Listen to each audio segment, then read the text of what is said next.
Shri Chaitanya Manopurusham Stapitam Yena Bhutale Swayam Rupa Kadamahyam Dadati Swapana Vandeham Shri Guru Shri Utapadakamana Shri Guru Vaishnava Shri Rupam Sagarajata Sahagana Raguna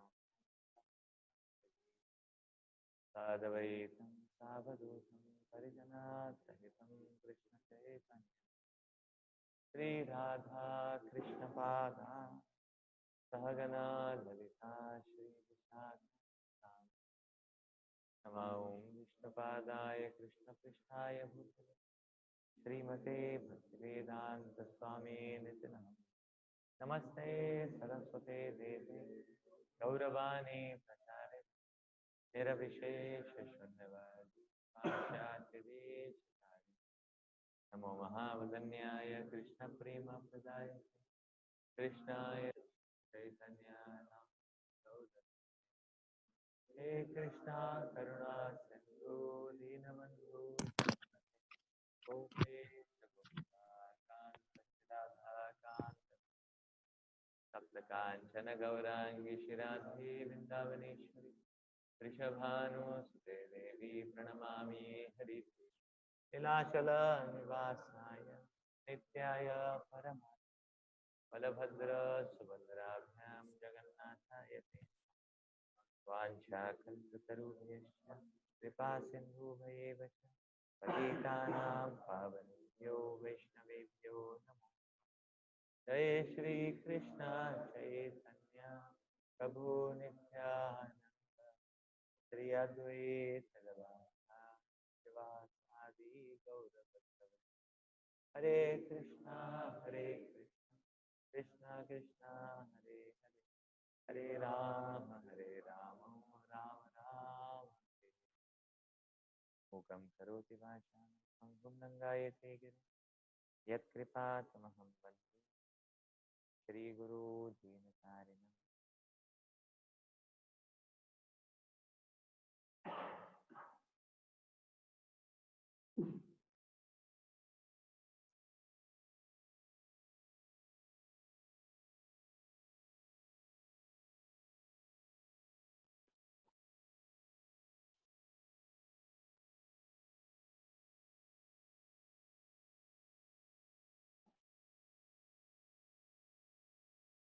Take 32 to 35.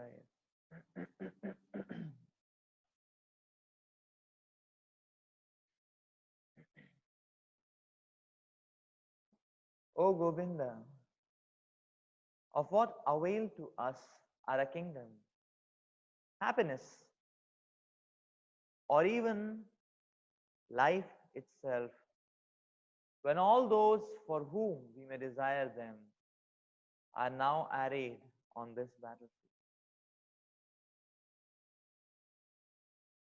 O Madhusudana, when teachers, fathers, sons, grandfathers, maternal uncles, fathers-in-law, grandsons, brothers-in-law, and other relatives are ready to give up their lives and properties and are standing before me, why should I wish to kill them, even though they might otherwise kill me?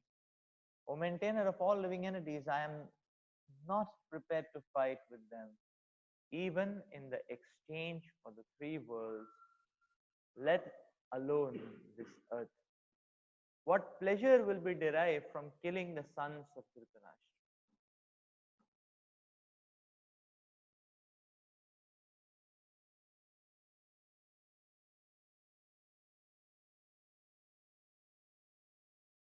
Purport.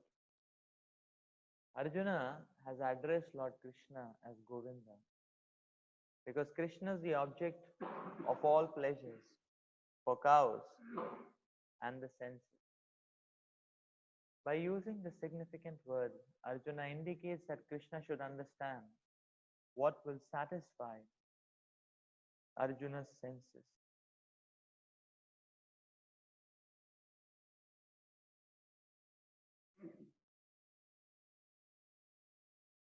But Govinda is not meant for satisfying our senses.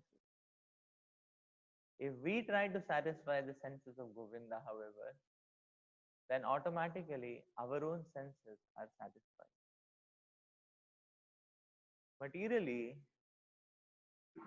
everyone wants to satisfy his senses, and he wants God to be the order supplier for such satisfaction.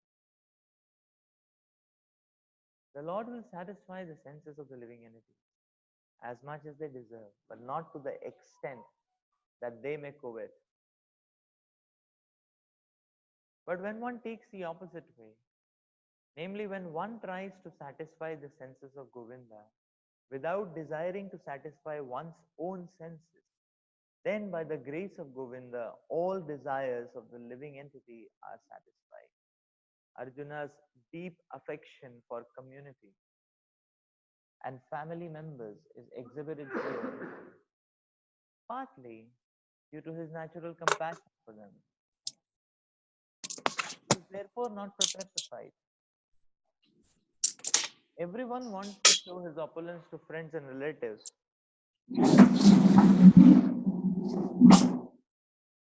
All his relatives and friends will be killed on the battlefield, and he will be unable to share his opulence after victory.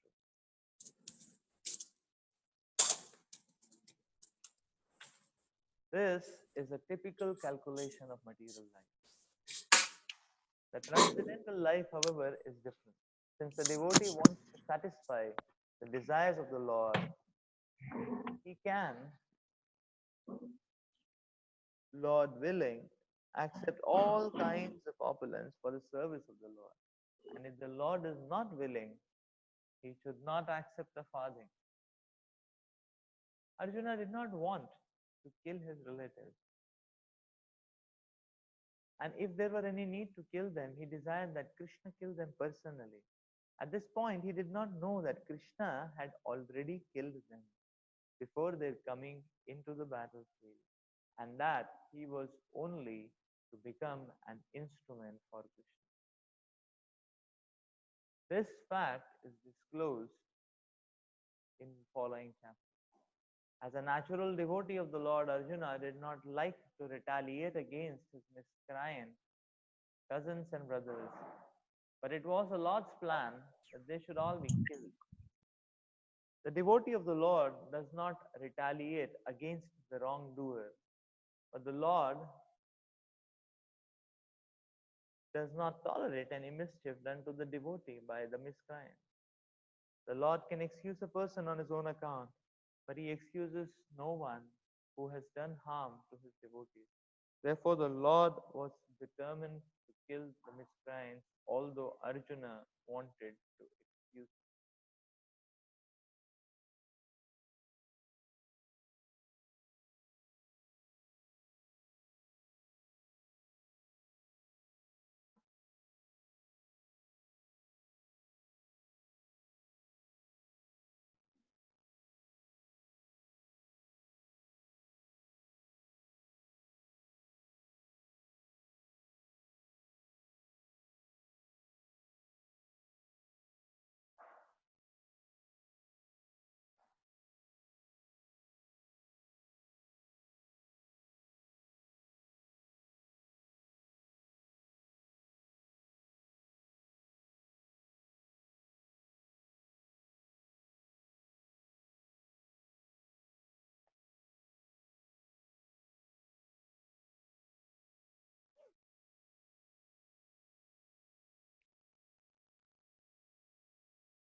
This material world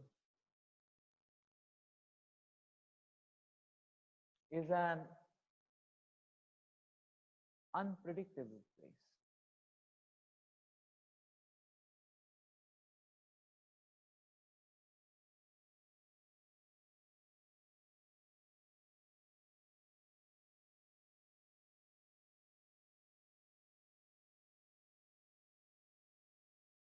What pops up all of a sudden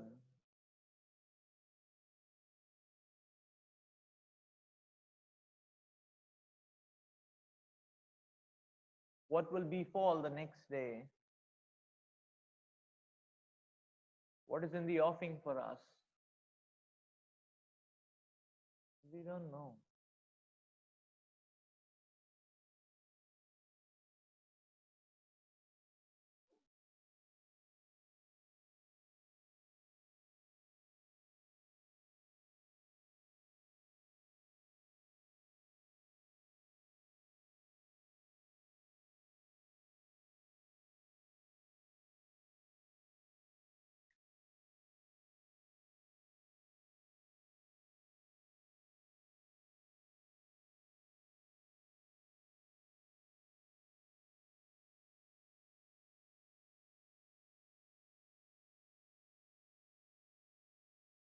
Just like it is seen many times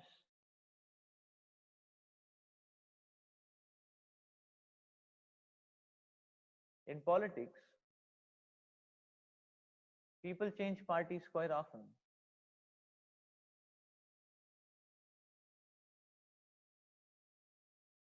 One day, a particular independent candidate may claim that he is favoring the ruling party. The ruling party gets seats crossing the threshold because they got some independent candidates to register or coalesce with them.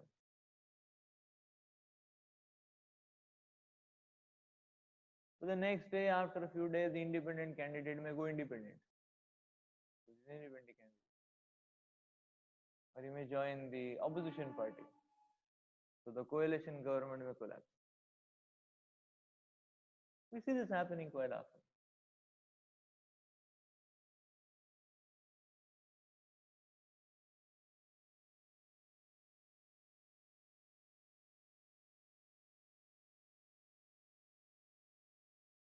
People change parties.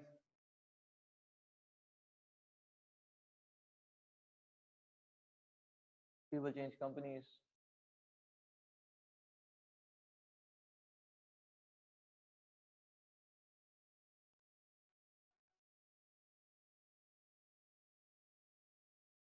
So that's what makes everything that is what makes everything quite unpredictable. So we see Arjuna is presenting a viewpoint that yes, to lead life, we need relatives, we need friends, we need people.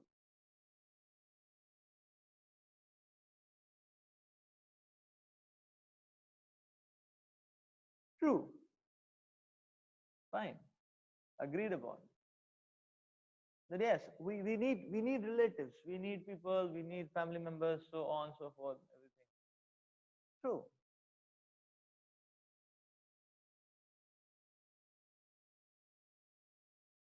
But the Lord is teaching a more advanced lesson here.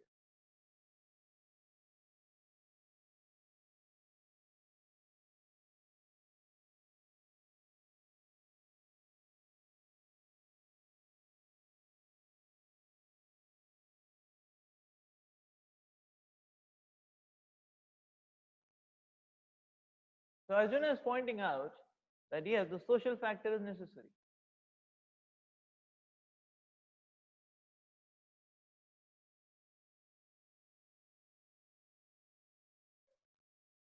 But the Lord is pointing out the case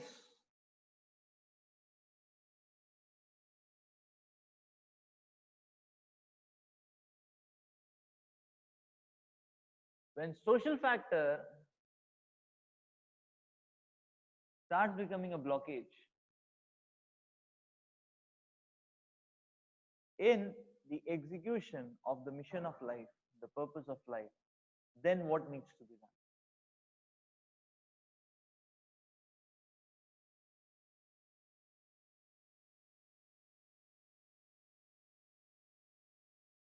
So Arjuna is presenting classical mechanics.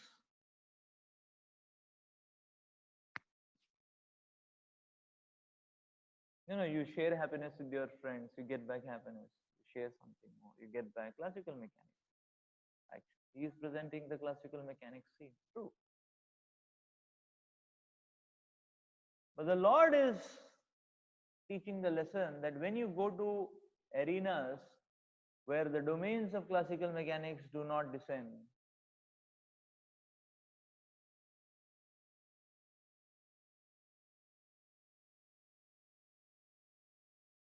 then one needs to understand, then one needs to have a different theory altogether. That's the point, actually. That needs for a different theory altogether. And that is what the Lord is teaching at this. So just because people many times become unpredictable, so all of a sudden one may see, okay, today I have some friends and tomorrow those same friends may become enemies. Today somebody may be favorable and tomorrow that same person starts becoming unfavorable. This is material world. This is where we are living in.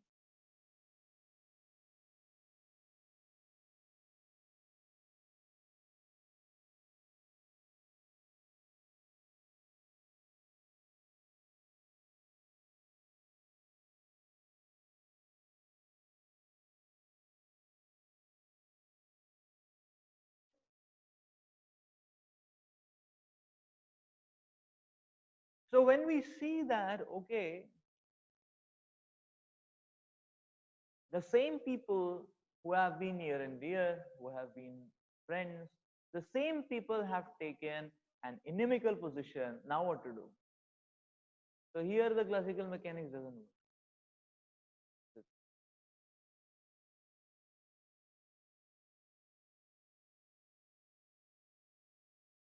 This is what the Lord is teaching. Then in that case, what needs to be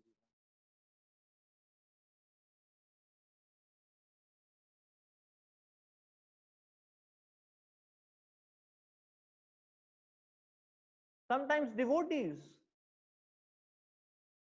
owing to certain misunderstandings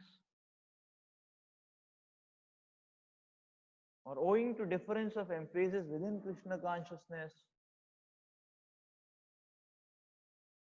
may pose an opposition to our execution of service as well. It's very likely. This is material world what we are living in. And when that happens, then what needs to be done? This is the point which is being raised.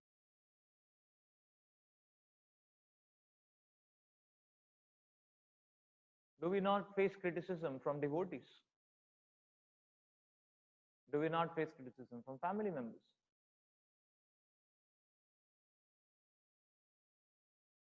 There are troubles internally, externally. So when the scene is troubled, what needs to be done is the important lesson. And that is what the Lord is teaching Arjuna.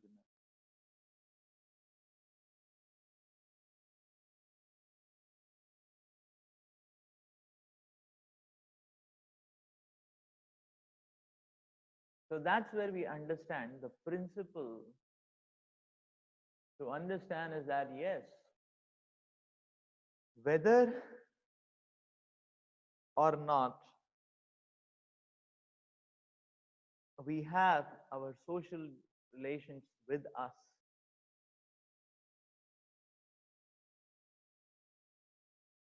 maybe a good factor, maybe a healthy factor, be nourishing factor, but it is a subsidiary factor.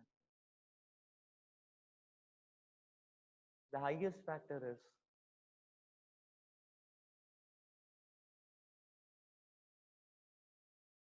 the prime mission of human life should not stop.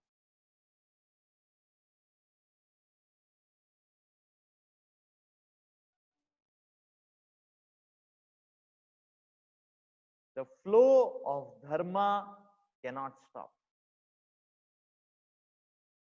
Come what may, no matter what.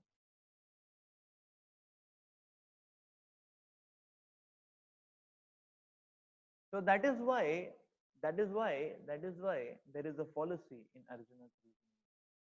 Because he has got bewildered, this is not a simplistic no, this is not a simplistic problem where one can just apply the formula. That okay, friend means with me, friend means I share with him, he shares with me. Even if he doesn't share with me, I share with him, friend. But in this problem, friend doesn't remain a friend. That's the point.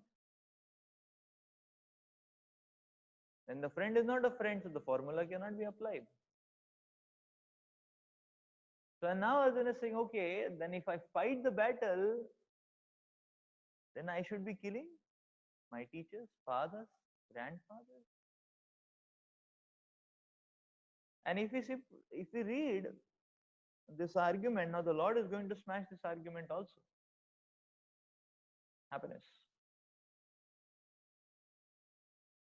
So from a superficial understanding, one may say, okay, then what is the Lord promoting? The Lord is promoting that one should kill one teachers, fathers, grandfathers, uncles, grandsons, brothers-in-law, relatives, uncles, whatever.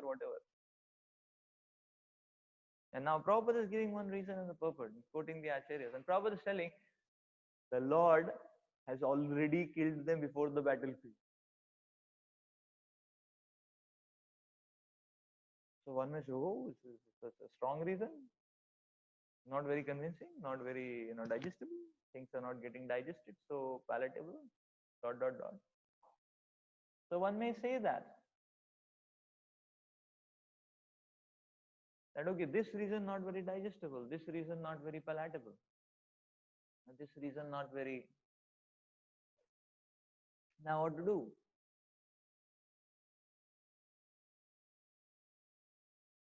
So we need to understand the import of the Acharyas. We need to understand the import of the Lord, the heart of the Lord. The point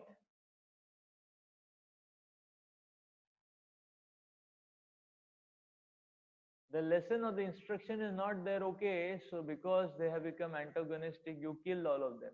That is not the lesson here. The lesson here, which one is supposed to learn, is that yes, one needs to carry on continuing his dharma, his service to Krishna. And the aspect of, the point that the Lord has already killed all of them is highlighting one very important lesson, is highlighting one very important principle. And that principle is that anyways, life or no life is not in the hands of the living entity. Life or no life is not in our hands.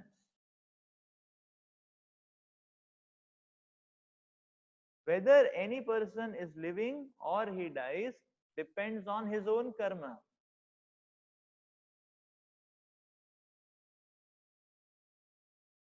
Depends on his own karma. And that is not in our hands. So therefore, as a fighter, Arjuna should be executing his dharma of fighting on behalf of dharma. Whether which opponent survives and which opponent dies, that is anyways not in Arjuna's hand also. It's not that Arjuna is formidable, so the opponents will die. According to their karma, according to the will of Krishna, somebody wanted to survive, will anyway survive. And if by their own karma, if somebody was destined to be killed, he will be killed. Somebody is destined to be killed, he will be killed. If somebody is destined to survive, he will survive. So the focus is on executing the mission of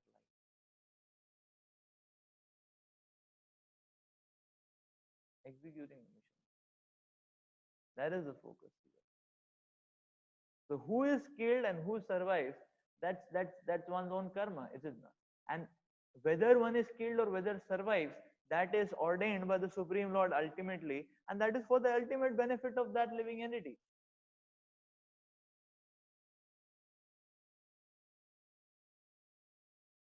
We cannot interfere anyways. We cannot interfere anyways.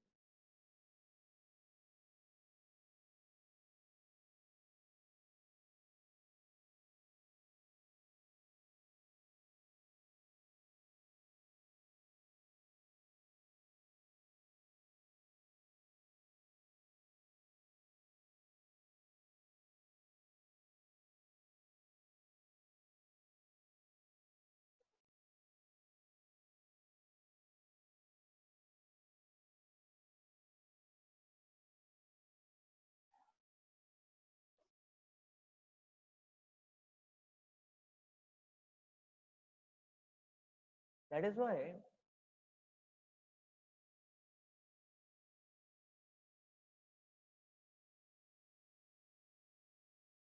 Srila Prahlad Maharaj explains this beautiful principle.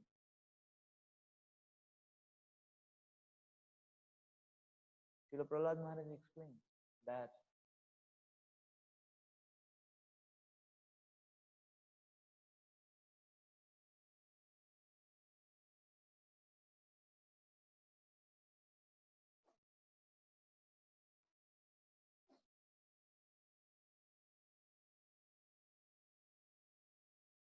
this world setting is such that other than the Supreme Lord, no one can offer protection.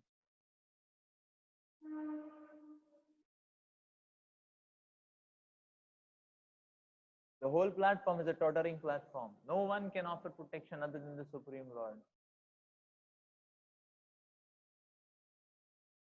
And Srila Prahlad Maharaj is explaining, just like a person is terminally sick, it is not necessary that a doctor can cure him. The doctor can make his attempt, but that's all he can do. But yes, so many cases the person doesn't get cured. So doctor cannot ensure protection.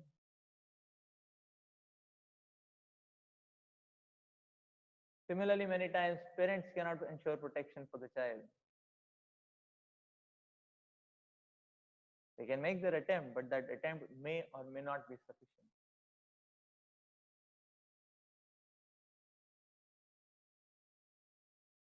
So in this way, the Lord is the ultimate protective principle. The Lord can offer protection. This life, next life, this body, out of this body. One is eternally subservient on the Supreme Lord.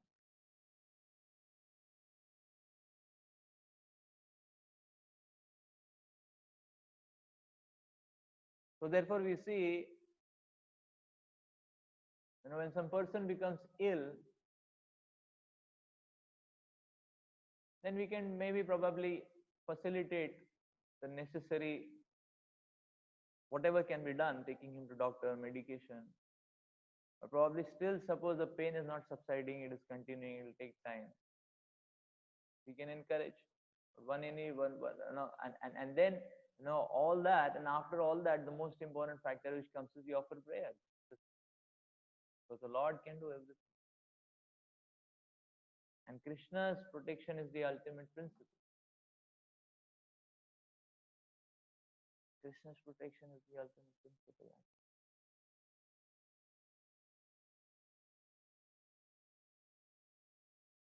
Understanding this aspect, taking shelter of Krishna is the highest principle in life. So therefore, continuing in service for the mission of the Lord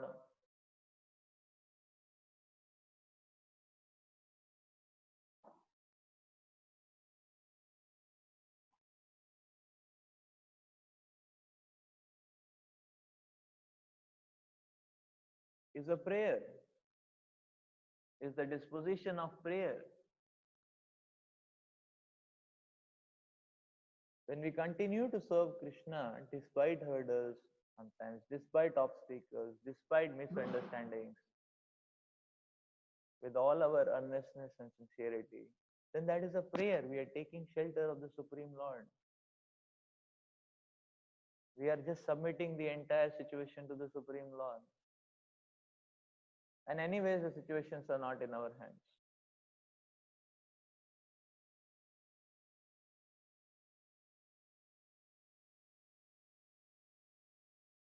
What is the point in simply posing ourselves as controllers? We can simply pose and get a photograph clicked and put it on Facebook or Instagram. That's all what we can do. Before that and after that, what will happen is not in our control. Yeah.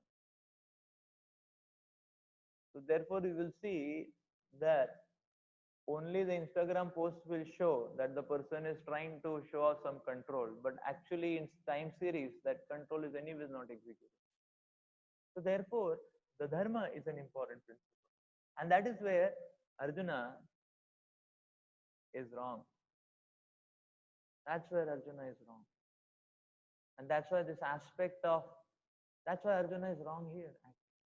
So rather, the principle is this, that when we take shelter of the Lord, when we continue our service and offering to the Lord, then we have that Sharanagati.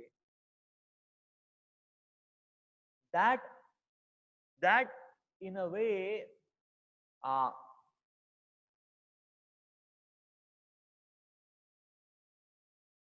so that offering of prayer beckons the Supreme Lord to take further charge of the situation.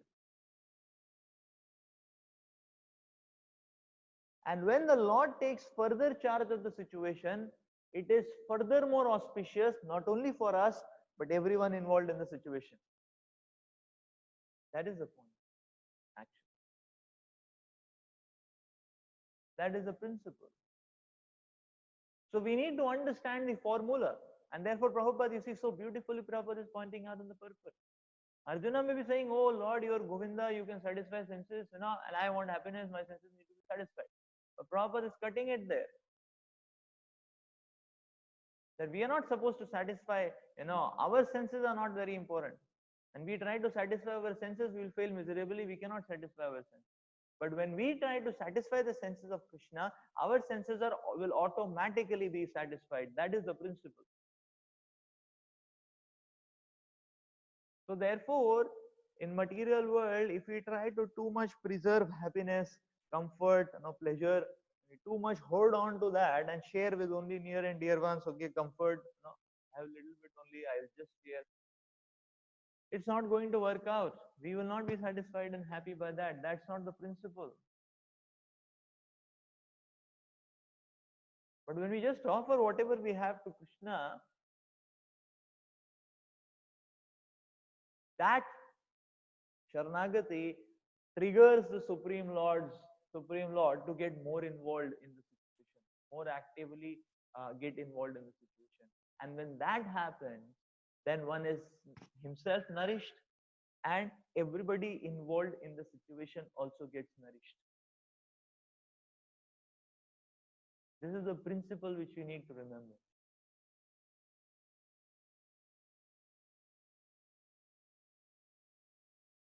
So whenever anything, and therefore whenever anything goes beyond comprehension or beyond our control, we need to simply take shelter of the Lord. Therefore, good day or bad day, if the next day we are there in the morning program, then that is the best solution what we can offer. Because anyways, situations sometimes will be easy, sometimes will be complicated. But Sharanagati always triggers auspiciousness because it actively gets the Lord involved. Gets the Lord involved actually. And that is the topmost principle of happiness.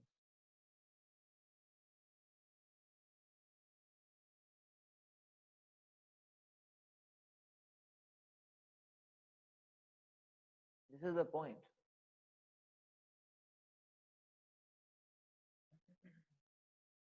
So our mundane definition of sharing happiness, giving happiness, helping people to happiness is just like we are offering one glass of water to the other person. Okay, take some water, you like it. Have water. Like But we offering prayers to Krishna and we continuing to serve Krishna and we in that way taking shelter of Krishna is like invoking the Lord to shower rain. When our Shanagati pleases the Lord or our Shanagati activates the Supreme Lord to get more involved in the situation, then actually the Lord's mercy, the Lord's compassion will reign. And when there is rain, how much water can come? How many people can benefit when there is rain? But if we want to open up Yahoo and give water, how many people we can give water? When it rains, you may say, okay, this Yahoo is by my name, my Khandan's name and everything and all that. But how many people? When it rains, there is water everywhere. There is auspiciousness everywhere. Therefore, our footing, our grip, our commitment in the Sankirtan movement should never stop. Because that is what will bring the Lord's rain. And when it rains, everywhere there is water, everywhere there is auspiciousness, everywhere there is going to be mercy. That is the point. This was the hallmark of Vedic Rigayana. But the Vedic rulers were not fools, that they were so much, in spite of having so busy management, that they were pure devotees of the Lord. They were not fools. Just like we see Ambarish Maharaj always engaged in Krishna Katha, always engaged in offering service. They were not fools actually. To understand this principle, and because they were their Shanagati was so prominent, there was rain everywhere. This is called as rain. That whenever the element of devotion, the mission, the Sankirtan, takes prominence, that community starts becoming more and more prosperous. There is mercy, there is auspiciousness, there is going to be happiness, everything will be there. This is the principle actually. And this is where Arjuna is falling short. Because he is thinking, okay, I am, and this is what the Lord is pointing out here. Arjuna is having natural compassion, he's a devotee. But being a jiva, how much happiness Arjuna can bring to others? And Arjuna is forgetting this point, that if I am thinking of bringing this much happiness, I am thinking of giving happiness to everyone, how much the Lord will be having a feeling to give happiness to the living entities. And if we become carriers in executing the mission of the Lord, we can just bring little cups of happiness, that also to a few people. Lord can bring ocean of happiness actually. Therefore, the principle is, why should we not cooperate in the mission of the Lord? How much happiness we can offer to anyone. But if we cooperate in the mission of the Lord, how much heart the Lord will be having to help the living entities. How much the heart the Lord is having, Krishna is having. So the principle is this. And this is where Arjuna's argument is simply an exhibition of his bewilderment. He's not able to. It's simply an exhibition of his bewilderment. Actually.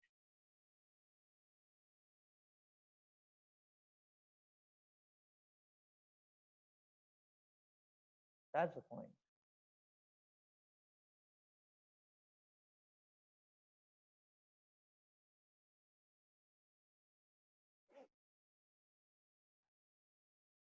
Let's go to the next verse. So the next verse onwards, Arjuna starts his third argument, that is sinful reaction. Takes 36. Papam evas rayed asman hatvaitan atatayinaha tasman narha vayam hantum Bharat Rashtraan Sabandhava Vajanam hi katam hatva Sukhina Shyama Madhava. So the next argument is sin.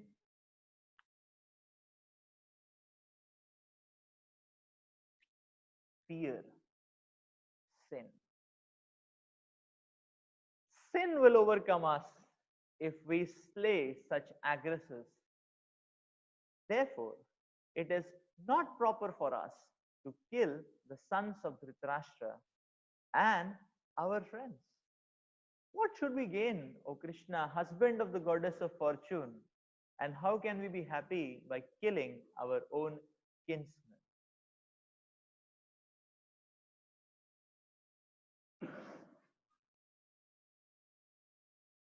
So Arjuna's case is not much different from a person who is not well prepared in an exam or interview. So he has given one answer and he sees that his answer has no appeal. The panel is not at all satisfied with that answer. And then Arjuna is thinking, what else was there in that book? Who. You know, what else was there? You know? And Arjuna is thinking, okay, what else formulation was there? What else principle and theory was there? Like that. And Arjuna remembers something and then he says, enjoyment, you know. And then he sees the panel not at all satisfied. And Arjuna himself was not satisfied. Then he says, no, garbad ho gaya, na? And now Arjuna is searching his dictionary, he is doing Google analysis and everything. And now after all his Google search and all, Arjuna